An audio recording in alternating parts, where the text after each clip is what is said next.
শিল্পী জীবন তুষের আগুন শিল্পী জীবন যে আগুন জ্বলে নেভে না শিল্পী মরে মনে না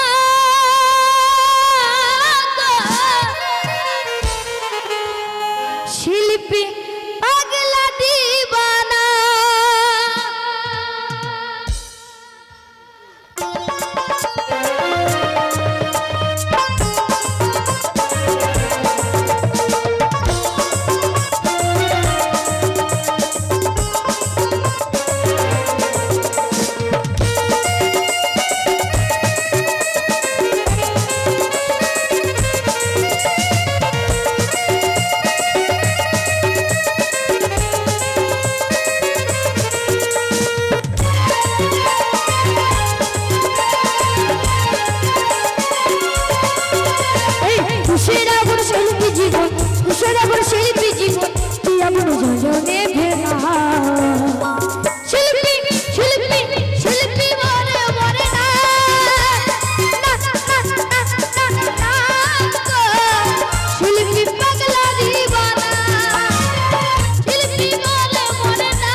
শিল্পী আপনি যত বড়ই শিল্পী হয়ে যান না কেন আপনি কিন্তু নিজের শ্রোতাকে কোনোদিনও অবজ্ঞা অপমান করবেন না।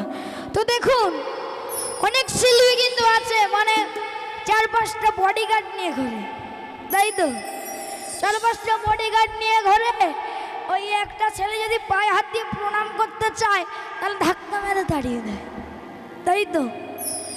তো কি বলছে যে তোমার অন্তরে যদি প্রেমের মধু যদি না থাকে তাহলে কিন্তু তোমাকে কিন্তু শিল্পী বলা যাবে না। শিল্পী হতে গেলে কিন্তু প্রথমে অন্তরে মধু দরকার, তারপরে হচ্ছে ভালো কর্ম, ভালো ভালো জিনিস দরকার আর কি। আপনি একজন আপনার থেকে ছোট তাকে আপনি তাড়িয়ে দিলেন, সেটা কি ভালো? তো তাই বলছে যার অন্তরে নাই প্রেমের মধু